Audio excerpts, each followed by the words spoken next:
My name is Klaus. I am one of the last who wore the uniform, who marched under the swastika, who swore an oath to a man promising Germany glory.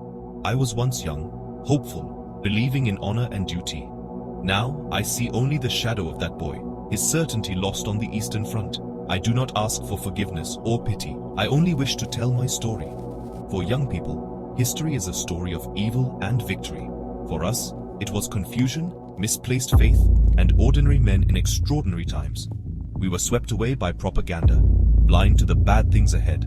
I have seen Germany fall, divide and rise again, weighed down by its past. What can I offer? Only this. Loyalty without question is dangerous.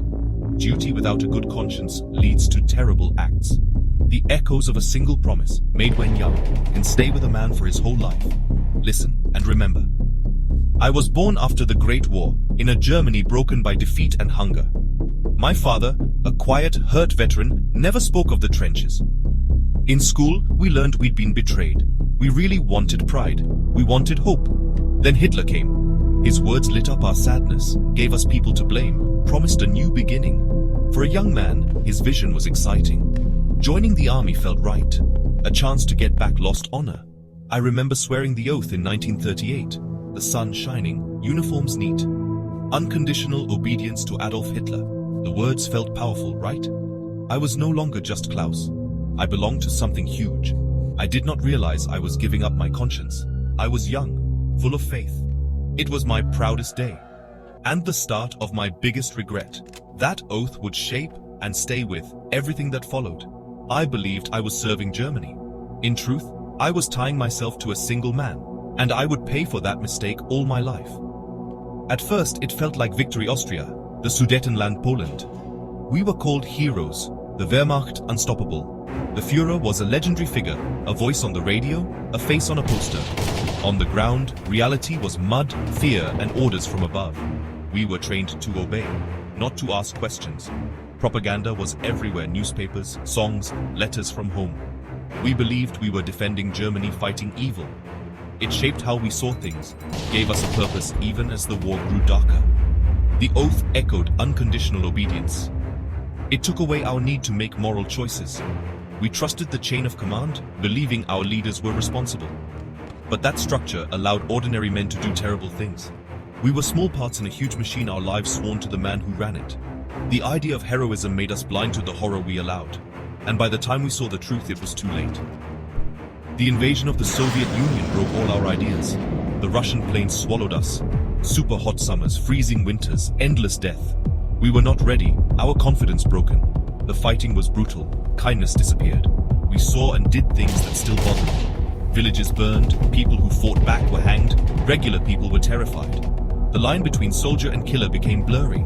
Staying alive took the place of friendship. Fear was always there. We lost friends daily, learned to stop feeling or break down. Quiet questions grew. Why are we here? What are we fighting for? The quick victory became a bloody fight with no end. Propaganda sounded empty. Our faith was gone. 16-year-olds joined us, terrified. The oath felt like a chain, tying us to a cause leading only to ruin. We fought for each other, not for the Führer. While we froze on the front, the war came home. Letters from Germany changed. No more love for the country, only fear and fire. My mother wrote of Hamburg's destruction, Operation Gomorrah, a hell of firestorms. I tried to imagine my childhood streets turned to ash.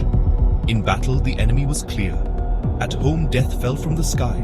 Our families were now on the front line. News of destroyed cities made morale worse. What was the point of fighting in Russia if our homes were gone? The Führer's promises were crazy. Reality was sadness. My sister's letter told me our home was gone, neighbors dead. My uniform became a costume in a sad play. We could not protect our own.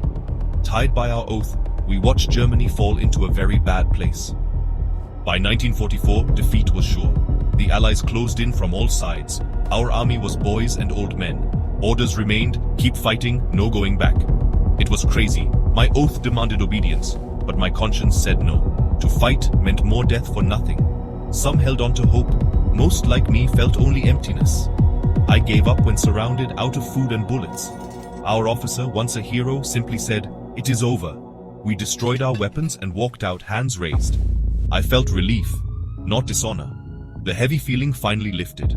The oath was broken. I was Klaus again, a prisoner but free to think.